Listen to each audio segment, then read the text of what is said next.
मंडळी, तुम्ही ही भाजी बघितली आहेत का? जर बघितली असेल तर मला नक्की कमेंट करून सांगा याचं नाव काय आहे. आणि ही भाजी अशा प्रकारे साफ करून धुवून कापून घ्यायची आहे आणि कुकरमध्ये टाकून त्यामध्ये आंबोशी किंवा चिंच टाकली तरी चालतं.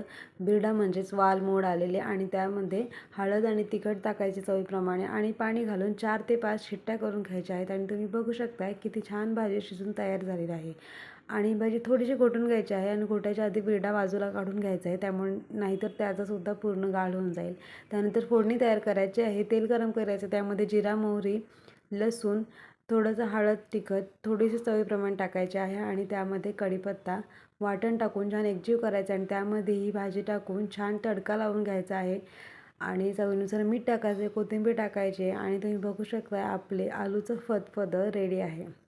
तर छान सर्व करा आणि एन्जॉय करा. आवडलं असेल तर लाईक करा.